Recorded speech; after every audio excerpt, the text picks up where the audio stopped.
Ailes' departure poses unexpected challenges for Fox. So what does the future hold for Fox News? Roger Ailes' reign as its chief executive came to an ignominious halt Thursday in the wake of allegations of sexual harassment from former Fox host Gretchen Carlson and from other women. On the business side, though, Ailes, 76, is arguably leaving at the top of his game.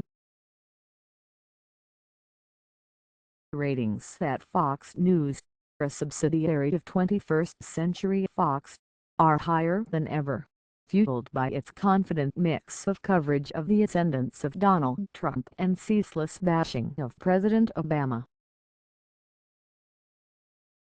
Profits are rolling in, to the tune of more than $1 billion a year.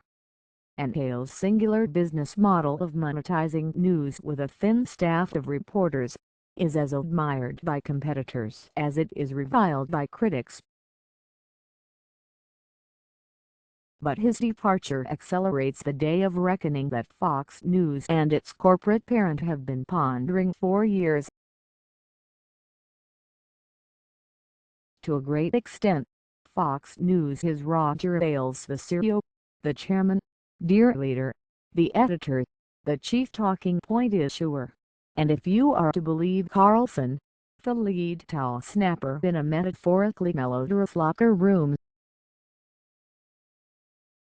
His departure will leave a profoundly glaring vacancy to fill for 21st Century Fox board chairman Rupert Murdoch, and his two sons who are also top executives at the company. Still, changes at a news organization that generates more than $1 billion in annual profit don't take place overnight. Unless some of the top TV talent walks out in a huff, as speculated by the Ailes-friendly Drudge Report earlier this week, Fox News will likely remain largely unchanged from its current format in the short run, analysts say.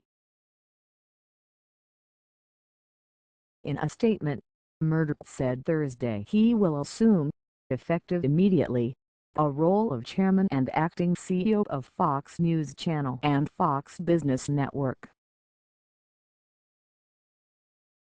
"I'd be surprised if we saw a dramatic change in what they're doing," says Scott Collins, TV editor at media news site The Wrap and author of Crazy Like a Fox, the inside story of how Fox News beat CNN.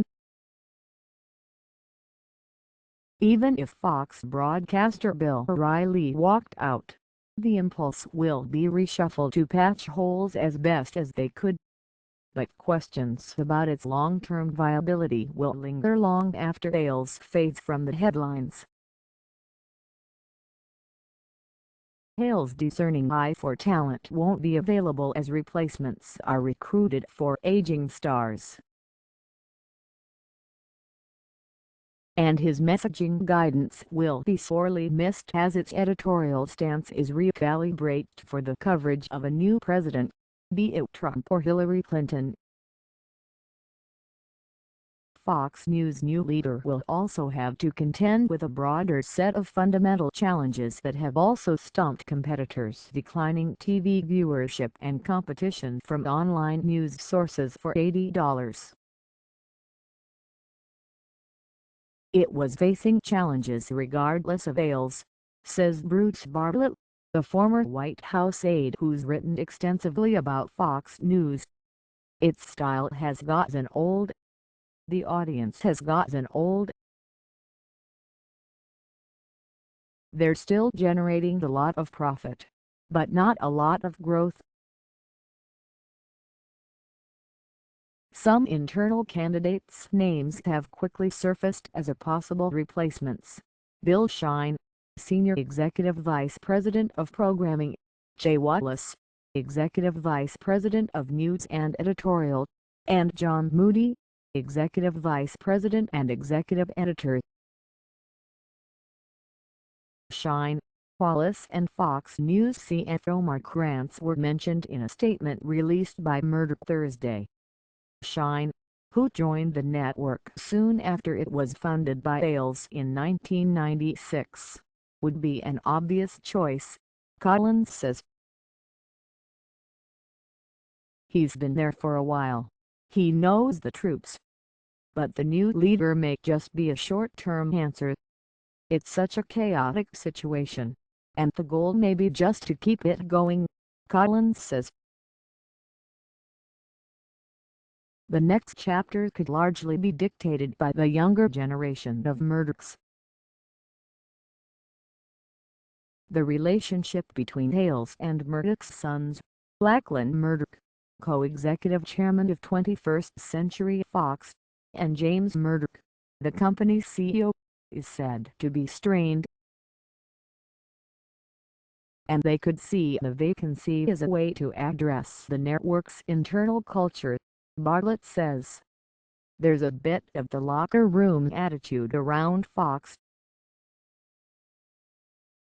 That all has to change, he says, referring to the internal interactions that have trickled out in the wake of Carlson's lawsuit and on-air visual cues, such as the webcam that prominently shows its female anchor's legs. I think they'd be remiss to not look at this opportunity to bring in new blood. But don't expect wholesale changes in its editorial presentation, company watchers say. That formula by Ailes has worked really well, Collins says. That kind of right-wing talk radio works. There's simply no sustainable revenue model in a straight news cable news format, says Dan Note, a political science professor at Fairleigh Dickinson University in New Jersey, who studied and published papers on Fox News. Suddenly shifting to general news makes ratings more volatile, he says. They get consistent ratings. It's something CNN desperately wishes it had. Carlson expects Ailes' departure in the short term to create less cohesion of messages between various anchors. They're all trying to work out on their own strategy. You're going to have a variety of messages, and to some degree that's going to hurt the influence they have. Soon after Ailes' exit negotiations were reported earlier this week, the Drudge Report published a story claiming that several top Fox talents, including O'Reilly and Sean Hannity, were rallying to walk out in support of Ailes. If true, they've got the problem, Collins says. If you took away just O'Reilly, they will have a serious hole. That the personalities mentioned in the speculation, O'Reilly and Hannity, are primetime figures presents a challenge. There's not anything news or objective about the primetime lineup, Collins says. If they change that, they'd alter the character of the offerings. And they'd be selling differently to advertisers. The handling of Megyn Kelly, the rising star, will also be a tricky variable. Kelly kept silent while other female anchors came out in support of Ailes following charges from Carlson and then from other women who said he had sexually harassed them prior to Fox's launching. Their claims were reported by Gabriel Sherman, the New York Magazine writer who has published a critical biography of Ailes. Sherman this week reported that Kelly has told investigators hired by Fox that she was also harassed by Ailes. Her claim was the straw that broke the camel's back for Ailes, Bartlett says. Kelly's contract expires next year, and her departure would be a big blow as Fox recovers from Ailes' exit.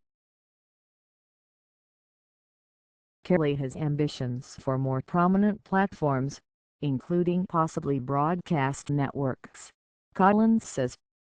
She wants to be in Barbara Walters, Diane Sawyer's mode, he says. I think she wants to be seen as more of a celebrity getter and the interviewer of heads of state.